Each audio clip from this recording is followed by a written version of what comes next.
ನಮಸ್ಕಾರ ಸ್ನೇಹಿತರೆ. ನಾವು ಜೀವನದಲ್ಲಿ ಎಷ್ಟೋ ಸಲ ಕೆಲವರಿಂದ ಮೋಸ ಹೋಗಿರಬಹುದು. ಆದರೆ ಅದಕ್ಕೆ ಕಾರಣ ಅವರ ಬುದ್ಧಿವಂತಿಕೆ ಅಲ್ಲ, ನಾವು ಅವರ ಮೇಲೆ ಇಟ್ಟಿರುವ ನಂಬಿಕೆ. ಮನುಷ್ಯ ಬದುಕಿರುವಾಗಲೇ ಸಾಯುವ ಹಾಗೆ ಮಾಡುವ ಎರಡು ಬಲವಾದ ಆಯುಧಗಳು ಎಂದರೆ ಒಂದು ಅವಮಾನ, ಇನ್ನೊಂದು ಅನುಮಾನ. ತಪ್ಪು ಮಾಡುವಾಗ ಮನುಷ್ಯನಿಗೆ ಅರಿವಿರುವುದಿಲ್ಲ, ಆದರೆ ಮೋಸ ಮಾಡುವಾಗ ಖಂಡಿತ ಅರಿವಿರುತ್ತದೆ. ಹಾಗಾಗಿ ತಪ್ಪನ್ನು ಮನ್ನಿಸಬಹುದು, ಮೋಸವನ್ನಲ್ಲ. ನಾಣ್ಯಕ್ಕೆ ಹೇಗೆ ಎರಡು ಮುಖವೋ ಹಾಗೆಯೇ ಮನುಷ್ಯರಿಗೂ ಎರಡು ಮುಖ, ಹೊರಗೊಂದು ಒಳಗೊಂದು. ಅವಶ್ಯಕತೆಗೆ ತಕ್ಕಂತೆ ಬದಲಾಯಿಸುತ್ತಾರೆ. ಇದುವೇ ವಾಸ್ತವ ಸತ್ಯ. ನಂಬಿದರೆ ಪ್ರಾಣ ಕೊಡ್ತೀವಿ ಅಂತಾರೆ. ಪ್ರಾಣ ಕೊಡುವ ಅವಶ್ಯಕತೆ ಇಲ್ಲ. ಪ್ರಾಣ ಇರುವವರೆಗೆ ನಂಬಿಕೆ ದ್ರೋಹ ಮಾಡದೇ ಇದ್ದರೆ ಸಾಕು. ಗಂಗೆಯಲ್ಲಿ ಸ್ನಾನ ಮಾಡಿದ ತಕ್ಷಣ ಪಾಪ ಕಳೆದು ಹೋಗುವುದಿಲ್ಲ. ಮನಸ್ಸಿನಲ್ಲಿ ಹುಟ್ಟುವ ಯೋಚನೆಗಳು ಇನ್ನೊಬ್ಬರಿಗೆ ಕೆಟ್ಟದ್ದನ್ನು ಬಯಸಿದರೆ ನೀನು ಯಾವ ಸ್ನಾನ ಮಾಡಿಯೂ ಪ್ರಯೋಜನವಿಲ್ಲ. ನೆನಪಿರಲಿ ಸ್ನೇಹಿತರೆ, ಸಂಬಂಧಗಳು ತೀರಾ ಹಳಸಿ ಹೋಗುವ ಮುನ್ನ ದೂರವಾಗುವುದೇ ಚೆನ್ನ. ಇಲ್ಲವಾದರೆ ಉಳಿಯಬಹುದಾದ ಕೆಲವು ಸಿಹಿ ನೆನಪುಗಳು ಕೂಡ ಕಹಿಯಾಗಿ ಕಾಡಬಹುದು. ನಿಮ್ಮ ಮನಸ್ಸಿಗೆ ನೋವು ಮಾಡುವ ವ್ಯಕ್ತಿಗಳಿಗೆ ನಿನ್ನ ಬೆಲೆ ತಿಳಿಯಬೇಕೆಂದರೆ ಮೊದಲು ನೀವು ಅವರನ್ನು ನಿರ್ಲಕ್ಷಿಸುವುದನ್ನು ಕಲಿಯಿರಿ. ಜೀವನದಲ್ಲಿ ಇತರರು ಮೆಚ್ಚಲಿ ಎಂದು ನೀನು ಎಂದಿಗೂ ಬದುಕಬೇಡ. ಏಕೆಂದರೆ ಅವರ ಅಭಿಪ್ರಾಯಗಳು ಯಾವ ಸಂದರ್ಭದಲ್ಲಿ ಹೇಗೆ ಬೇಕಾದರೂ ಬದಲಾಗಬಹುದು. ಬದುಕು ವರ್ಣಮಯವಾಗಿರಬೇಕೇ ವಿನಃ ನಾಟಕೀಯವಾಗಿ ಅಲ್ಲ. ಇನ್ನೊಬ್ಬರು ಹೇಗಿರಬೇಕು ಎಂದು ವಿಮರ್ಶಿಸುವ ಬದಲು ನಾವು ಹೇಗಿದ್ದೇವೆ ಎಂದು ನಮ್ಮೊಳಗೆ ಇಣುಕಿ ನೋಡಿಕೊಂಡು ನ್ಯೂನತೆಯನ್ನು ಸರಿಪಡಿಸಿಕೊಳ್ಳೋಣ. ಜೀವನದಲ್ಲಿ ಬರೆದಿಟ್ಟಂತೆ ಜೀವನ ಮಾಡಲು ಯಾರಿಗೂ ಸಾಧ್ಯವಿಲ್ಲ, ಆದರೆ ಬರೆದಿಡುವಂತಹ ಜೀವನ ಮಾಡಲು ಖಂಡಿತ ಸಾಧ್ಯವಿದೆ. ಜೀವನದಲ್ಲಿ ದೊಡ್ಡ ದೊಡ್ಡ ಕನಸುಗಳನ್ನು ಕಾಣಿ. ಆ ಕನಸುಗಳನ್ನು ನನಸಾಗಿಸಲು ಪ್ರಾಮಾಣಿಕವಾಗಿ ಪ್ರಯತ್ನ ಪಡಿ. ಬದುಕು ನಿಮಗೆ ಪಾಠ ಕಲಿಸುವ ಮುಂಚೆಯೇ ಬದಲಾಗಿ. ಬದುಕಿನ ಪಾಠ ಒಂಥರ ಶಿಕ್ಷೆ ಇದ್ದಂತೆ. ಸೋಲನ್ನು ಸಂತೋಷವಾಗಿ ಸ್ವೀಕರಿಸಿ ಸೋಲನ್ನು ನಿಭಾಯಿಸುವುದನ್ನು ಕಲಿಯಿರಿ. ಸೋಲು ಗೆಲುವಿನ ಮೊದಲ ಹೆಜ್ಜೆ ಎಂಬುದನ್ನು ಎಂದಿಗೂ ಮರೆಯಬೇಡಿ. ಜೀವನದಲ್ಲಿ ನಿಮಗೆ ಪದೇ ಪದೇ ಕಷ್ಟಗಳು ಬರುತ್ತವೆ ಎಂದರೆ ನಿನ್ನ ಹಣೆಬರಹ ಸರಿಯಿಲ್ಲ ಅಂತಲ್ಲ. ಮುಂದೆ ನಿನಗೋಸ್ಕರ ತುಂಬ ಒಳ್ಳೆಯ ದಿನಗಳು ಕಾಯುತ್ತಿವೆ ಎಂದರ್ಥ. ಜೀವನ ಗೋಣಿಚೀಲವಿದ್ದಂತೆ. ಚಂದವಿದ್ದಾಗ ಎಲ್ಲರೂ ತುಂಬುವರು, ಕಟ್ಟಿಟ್ಟು ಅಟ್ಟಕ್ಕೂ ಏರಿಸುವರು, ಅಲ್ಲಲ್ಲಿ ಹರಿದಾಗ ಕಾಲಡಿಗೆ ಹಾಕುವರು. ಇಷ್ಟೇ ಜೀವನ. ಬದುಕು ನಿಧಾನವಾಗಿ ಪಾಠ ಕಲಿಸುತ್ತದೆ. ನಿನ್ನತನವನ್ನು ಅಡವಿಟ್ಟು ಯಾರನ್ನು ನೀನು ಮೆಚ್ಚಿಸುವ ಅಗತ್ಯವಿಲ್ಲ.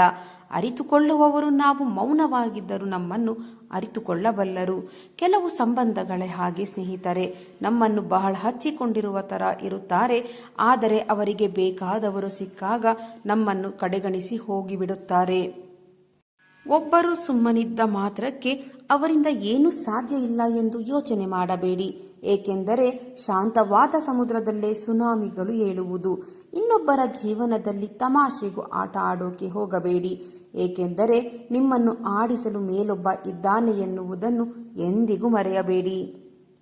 ಸಮಯ, ನಂಬಿಕೆ ಮತ್ತು ಮರ್ಯಾದೆ ಎಂತಹ ಪಕ್ಷಿಗಳು ಎಂದರೆ ಒಮ್ಮೆ ಹಾರಿ ಹೋದರೆ ಎಂದೆಂದಿಗೂ ಹಿಂತಿರುಗಿ ಬರುವುದಿಲ್ಲ. ಹಾಗಾಗಿ ಇವುಗಳನ್ನು ಎಂದಿಗೂ ಕಳೆದುಕೊಳ್ಳಬೇಡಿ. ಕೋಪಿಸಿಕೊಳ್ಳುವ ಹೃದಯದಲ್ಲಿ ಪ್ರೀತಿಸುವ ಗುಣ ಇರುತ್ತದೆ. ಆ ಹೃದಯವನ್ನು ಅರ್ಥ ಮಾಡಿಕೊಂಡು ನೋಡಿ.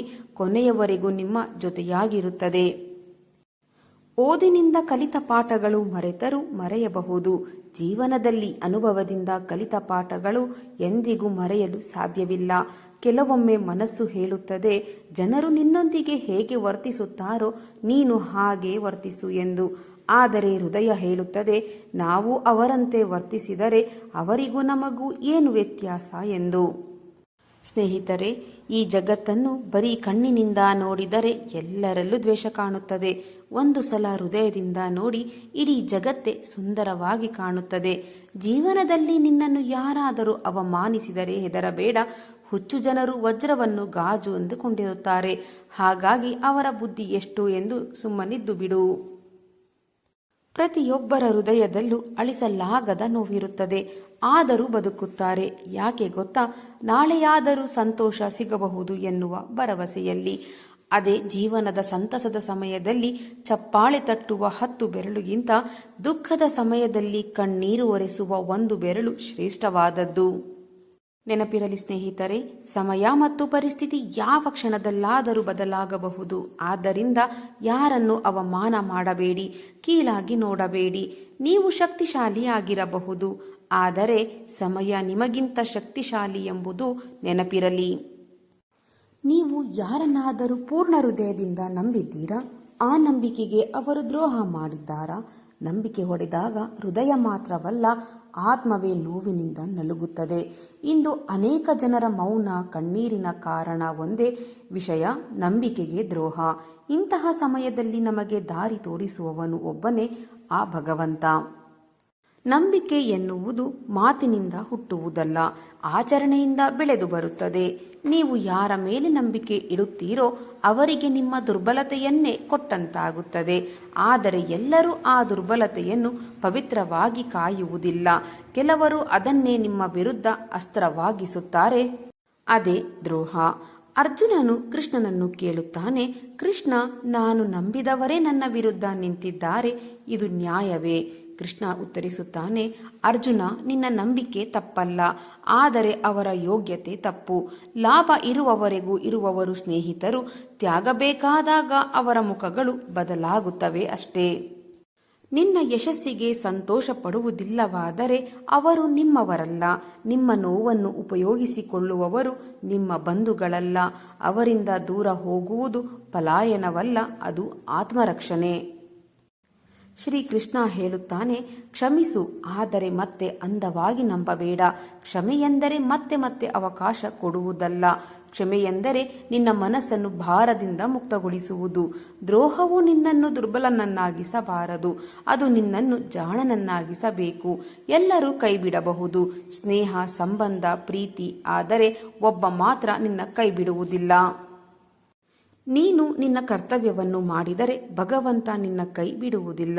ಮನುಷ್ಯರ ಮೇಲೆ ಅಲ್ಲ, ಧರ್ಮದ ಮೇಲೆ ನಂಬಿಕೆ ಇಡು. ನಿನ್ನನ್ನು ದ್ರೋಹ ಮಾಡಿದವರು ನಿನ್ನ ಶಕ್ತಿಯನ್ನು ಅರಿಯದವರು. ಇದು ಅಂತ್ಯವಲ್ಲ, ಇದು ನಿನ್ನ ಜೀವನದ ಹೊಸ ಆರಂಭ ಎಂದು ನಿಲ್ಲು. ನಿನ್ನ ಮೌಲ್ಯವನ್ನು ಅರಿತುಕೋ. ಮತ್ತೆ ಯಾರು ನಿನ್ನ ನಂಬಿಕೆಯನ್ನು ತಿಳಿಯದಂತೆ ನಿನ್ನನ್ನೇ ನೀನು ರಕ್ಷಿಸಿಕೊಳ್ಳಿ. ಜೀವನದಲ್ಲಿ 100 ಬಾರಿ ಸೋತಿದ್ದರೇನಂತೆ, 101 ಸಾರಿ ಬಿದ್ದರೇನಂತೆ. ಸೋಲು ಗೆಲುವಿಗೆ ಮೆಟ್ಟಿಲು, ಬಿದ್ದರಲ್ಲವೇ ಮರಳಿ ಏಳುವುದು. ಬೀಳದಿದ್ದವನು ಎಂದು ಮೇಲೆದ್ದವನಲ್ಲ.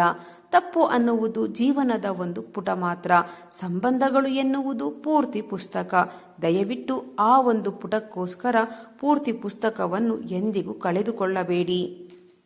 ಜೀವನದಲ್ಲಿ ಏನೇನೋ ಆಗ್ತೀನಿ ಎನ್ನುವುದರ ಬದಲು ಮನುಷ್ಯತ್ವ ಇರೋ ಮನುಷ್ಯ ಆದರೆ ಸಾಕು. ಮನುಷ್ಯತ್ವ ಹಾಗೂ ಮಾನವೀಯತೆಯನ್ನು ಸೋಲಿಸುವ ಅಂತ ಶಕ್ತಿ ಇನ್ನೊಂದಿಲ್ಲ. ಇನ್ನೊಬ್ಬರ ಬಗ್ಗೆ ಏನು ನಮಗೆ ತಿಳಿದಿರುವುದೋ ಅದನ್ನು ನಂಬಬೇಕೇ ಹೊರತು ಬೇರೆಯವರಿಂದ ಕೇಳಿದ್ದನ್ನಲ್ಲ. ಒಂಟಿತನ ಎನ್ನುವುದು ಆಕರ್ಷಕವಲ್ಲದಿದ್ದರೂ ಕೆಟ್ಟವರ ಸಂಘಕ್ಕಿಂತ ಅದು ಒಳ್ಳೆಯದೇ. ಉತ್ತಮ ಸಹವಾಸ ಲಭ್ಯವಾಗದಿದ್ದರೆ ಏಕಾಂಗಿಯಾಗಿಯೇ ಬದುಕೋಣ. ಸೋಲು, ಒಂಟಿತನ ಈ ಎರಡು ಜೀವನದಲ್ಲಿ ಬಹಳ ಪಾಠಗಳನ್ನು ಕಲಿಸುತ್ತವೆ ಸ್ನೇಹಿತರೆ. ಒಂದು ಯಾವ ತರಹ ಗೆಲ್ಲಬೇಕು ಎಂದು ಕಲಿಸಿದರೆ ಮತ್ತೊಂದು ಜೀವನದಲ್ಲಿ ಯಾರನ್ನು ನಂಬಬೇಕು, ಹೇಗೆ ಜೀವನ ನಡೆಸಬೇಕು ಎಂಬುದನ್ನು ಕಲಿಸಿಕೊಡುತ್ತದೆ. ಯಾವ ವ್ಯಕ್ತಿಯಲ್ಲಿ ಮಾನವೀಯತೆಯ ಪ್ರೀತಿ ತುಂಬಿರುತ್ತದೆಯೋ ಅವನೇ ನಿಜವಾದ ಶ್ರೀಮಂತ. ಆ ಗರ್ಭ ಸಿರಿವಂತನಾದರೇನು, ಮನಸ್ಸಿಗೆ ಶಾಂತಿ ನೆಮ್ಮದಿ ಇಲ್ಲದಿದ್ದರೆ? ಯಾವ ಅಧಿಕಾರದ ಗದ್ದಿಗೆ ಏರಿದರೇನು, ಯೋಗ್ಯತೆ ಅರ್ಹತೆ ಇಲ್ಲದಿದ್ದರೆ? ಎಷ್ಟು ಪ್ರಖ್ಯಾತಿ ಪಡೆದರೇನು, ಸರಳ ವ್ಯಕ್ತಿತ್ವವನ್ನು ಹೊಂದಿಲ್ಲದಿದ್ದರೆ? ಎಷ್ಟು ಸುಂದರ ಸ್ತ್ರೀಯಾದರೇನು, ಕೊಂಚವು ನಯ ನಾಜೂಕು ಇಲ್ಲದಿದ್ದರೆ? ಎಷ್ಟು ದೊಡ್ಡ ಮಟ್ಟಕ್ಕೆ ತಲುಪಿದರೇನು, ತಂದೆ ತಾಯಿ ಗುರುಗಳಿಗೆ ತಲೆಬಾಗದಿದ್ದರೆ? ಮನಸ್ಸು ಮಾಡಿದರೆ ಜಗತ್ತಿನಲ್ಲಿ ಯಾರನ್ನು ಬೇಕಾದರೂ ಸೋಲಿಸಬಹುದು, ಆದರೆ ಸೋಲಿನಲ್ಲಿಯೂ ನಗುವವರನ್ನು ಮಾತ್ರ ಸೋಲಿಸಲು ಆಗುವುದಿಲ್ಲ. ಅದಕ್ಕೆ ಜೀವನದಲ್ಲಿ ಯಾವಾಗಲೂ ನಗುತ್ತಾ ಇರಿ. ನೆನಪಿಡಿ ಸ್ನೇಹಿತರೆ, ಜೀವನದಲ್ಲಿ ಸಿಗದವರನ್ನು ಹುಡುಕಬಾರದು, ಸಿಕ್ಕವರನ್ನು ಬಿಡಬಾರದು, ಬಾರದವರಿಗೆ ಕಾಯಬಾರದು, ಬಂದವರನ್ನು ಕಳುಹಿಸಬಾರದು, ಕೊಡದವರಲ್ಲಿ ಕೇಳಬಾರದು, ಕೊಟ್ಟವರನ್ನು ಎಂದಿಗೂ ಮರೆಯಬಾರದು. ಜೀವನದಲ್ಲಿ ನೀನು ಗೆದ್ದರೆ ನೀನು ಯಾರು ಎಂದು ಎಲ್ಲರಿಗೂ ಗೊತ್ತಾಗುತ್ತದೆ. ಜೀವನದಲ್ಲಿ ನೀನು ಸೋತರೆ ನಿನ್ನವರು ಯಾರು ಎಂದು ನಿನಗೆ ಗೊತ್ತಾಗುತ್ತದೆ. ಮೋಸಕ್ಕೆ ನಂಬಿಕೆ ದ್ರೋಹಕ್ಕೆ ತುಂಬಾ ವ್ಯತ್ಯಾಸ ಇದೆ. ಮೋಸ ಎಲ್ಲರೂ ಮಾಡುತ್ತಾರೆ, ಆದರೆ ನಂಬಿಕೆ ದ್ರೋಹ ನೀವು ನಂಬಿದ ಜನರು ಮಾತ್ರವೇ ಮಾಡುತ್ತಾರೆ. ನಂಬಿಸಿ ಮೋಸ ಮಾಡಿದವರಿಗೂ ಧನ್ಯವಾದ ಹೇಳಲೇಬೇಕು. ಏಕೆ ಗೊತ್ತಾ? ಎಲ್ಲರ ಮೇಲೂ ನಂಬಿಕೆ ಇಡಬಾರದು ಎಂಬ ಪಾಠವನ್ನು ಕಲಿಸಿಕೊಟ್ಟಿದ್ದಕ್ಕೆ. ಕೆಲವರು ಸುಳ್ಳು ಹೇಳುತ್ತಿದ್ದಾರೆ ಎಂದು ನಮಗೆ ಗೊತ್ತಿರುತ್ತದೆ, ಆದರೂ ನಾವು ಅದನ್ನು ಗೊತ್ತಿಲ್ಲದವರಂತೆ ಸುಮ್ಮನೆ ಇರುತ್ತೇವೆ. ಯಾಕೆಂದರೆ ಇವತ್ತಲ್ಲ ನಾಳೆ ಅವರು ಬದಲಾಗುತ್ತಾರೆ ಎನ್ನುವ ನಂಬಿಕೆಯಿಂದ. ಜೀವನದಲ್ಲಿ ಎಲ್ಲರೂ ಗೊತ್ತಿಲ್ಲದೆ ಮಾಡುವುದು ತಪ್ಪು, ಗೊತ್ತಿದ್ದು ಮಾಡುವುದು ನಂಬಿಕೆ ದ್ರೋಹ. ತಪ್ಪಿಗೆ ಕ್ಷಮೆ ಇದೆ, ಆದರೆ ಮೋಸಕ್ಕಲ್ಲ.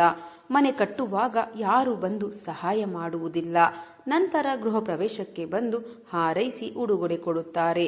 ಹಾಗೆಯೇ ಜೀವನದಲ್ಲಿ ನಾವು ಏನಾದರೂ ಸಾಧನೆ ಮಾಡಲು ಹೊರಟಾಗ ಯಾರು ಸಹಾಯ ಮಾಡುವುದಿಲ್ಲ, ನಂತರ ಗುರು ತಲುಪಿದ ಮೇಲೆ ಎಲ್ಲರೂ ಬಂದು ಹಾರೈಸುತ್ತಾರೆ. ಇದೇ ಪ್ರಪಂಚ. ನಮ್ಮವರೇ ನಮ್ಮನ್ನು ತಪ್ಪಾಗಿ ತಿಳಿದುಕೊಂಡಾಗ ಒಬ್ಬಂಟಿಯಾಗಿ ಇರುವುದೇ ಒಳ್ಳೆಯದು. ಏಕೆಂದರೆ ನಮ್ಮ ಮಾತು, ನಮ್ಮ ಕಾಳಜಿ ಕೊನೆಗೆ ಅವರಿಗೆ ನಾಟಕ ಎನಿಸಿಬಿಡುತ್ತದೆ. ಜೀವನದಲ್ಲಿ ಎಲ್ಲ ನಮ್ಮವರು ಎನ್ನುವುದು ಭ್ರಮೆ, ನಾನು ನನ್ನದು ಎನ್ನುವುದು ಸ್ವಾರ್ಥ, ಅವರು ನನ್ನವರು ಎಂಬುವುದು ಶುದ್ಧ ಸುಳ್ಳು, ನಿನಗಾಗಿ ನೀನು ಎಂಬುವುದಷ್ಟೇ ಸತ್ಯ.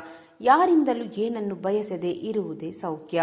ತುಂಬ ಇಷ್ಟಪಟ್ಟಾಗ ಸಿಗುವುದು ನೋವು, ತುಂಬ ನೊಂದಾಗ ಸಿಗುವುದು ತಿಳುವಳಿಕೆ, ತುಂಬ ತಿಳುವಳಿಕೆ ಬಂದಾಗ ಸಿಗುವುದೇ ಅನುಭವ. ಈ ಅನುಭವವೇ ಜೀವನ. ಕೆಲವರಿಗೆ ಸೂರ್ಯ ಬಿಸಿಲು ಎನ್ನಿಸುತ್ತಾನೆ, ಇನ್ನು ಕೆಲವರಿಗೆ ಬೆಳಕು ಎನ್ನಿಸುತ್ತಾನೆ. ಹಾಗೆಯೇ ನಾವು ಕೂಡ ಕೆಲವರಿಗೆ ಒಳ್ಳೆಯವರು ಅನಿಸಿದರೆ ಇನ್ನು ಕೆಲವರಿಗೆ ಕೆಟ್ಟವರು ಅನಿಸಬಹುದು. ಅದಕ್ಕಾಗಿ ಯಾವತ್ತೂ ನಮ್ಮ ಯೋಚನೆಯಂತೆ ನಾವು ಬದುಕಬೇಕು, ಜನರ ಯೋಚನೆಯಂತೆ ಅಲ್ಲ. ಕೊನೆಯದಾಗಿ ಸ್ನೇಹಿತರೆ, ಸ್ಪಷ್ಟತೆ ಇಲ್ಲದವರ ಜೊತೆ ಸ್ನೇಹ ಬೆಳೆಸಬೇಡಿ, ಬದ್ಧತೆ ಇಲ್ಲದವರ ಜೊತೆ ಸಂಬಂಧ ಮಾಡಬೇಡಿ, ನಿಷ್ಠೆಯೇ ಇಲ್ಲದವರ ಜೊತೆ ಏನನ್ನು ನಿರೀಕ್ಷಿಸಬೇಡಿ. ಸ್ನೇಹಿತರೆ, ಇಂದಿನ ಈ ನನ್ನ ವಿಡಿಯೋ ನಿಮ್ಮ ಮನಸ್ಸಿಗೆ ಸ್ವಲ್ಪವಾದರೂ ಪ್ರೇರಣೆ ನೀಡಿದರೆ ದಯವಿಟ್ಟು ವಿಡಿಯೋಗೆ ಒಂದು ಲೈಕ್ ಮಾಡಿ, ಶೇರ್ ಮಾಡಿ. ನಿಮ್ಮ ಅಭಿಪ್ರಾಯವನ್ನು ಕಾಮೆಂಟ್ ಬಾಕ್ಸ್ನಲ್ಲಿ ಹಂಚಿಕೊಳ್ಳಿ. ನನ್ನ ಪ್ರಯತ್ನ ನಿಮಗೆ ಇಷ್ಟವಾಗಿದ್ದರೆ ದಯವಿಟ್ಟು ಈಗಲೇ ನನ್ನ ಚಾನಲನ್ನು ಸಬ್ಸ್ಕ್ರೈಬ್ ಮಾಡಿಕೊಳ್ಳಿ. ಹಾಗೆಯೇ ಕೆಳಗೆ ಕಾಣುತ್ತಿರುವ ಹೈಪ್ ಬಟನ್ ಮೇಲೆ ಕ್ಲಿಕ್ ಮಾಡುವುದರ ಮೂಲಕ ನಿಮ್ಮ ಬೆಂಬಲ ನೀಡಿ. ನಿಮ್ಮ ಬೆಂಬಲವೇ ನನ್ನ ಶಕ್ತಿ. ಮತ್ತೆ ಮುಂದಿನ ವಿಡಿಯೋದಲ್ಲಿ ಇದೇ ರೀತಿಯ ಹೊಸ ಪ್ರೇರಣಾದಾಯಕವಾದ ಮೋಟಿವೇಶನಲ್ ಮಾಹಿತಿಯೊಂದಿಗೆ ಭೇಟಿಯಾಗೋಣ. ಅಲ್ಲಿಯವರೆಗೆ ಸಕಾರಾತ್ಮಕವಾಗಿ ಯೋಚಿಸಿ ಸಂತೋಷವಾಗಿ ಬಾಳಿರಿ. ಧನ್ಯವಾದಗಳು.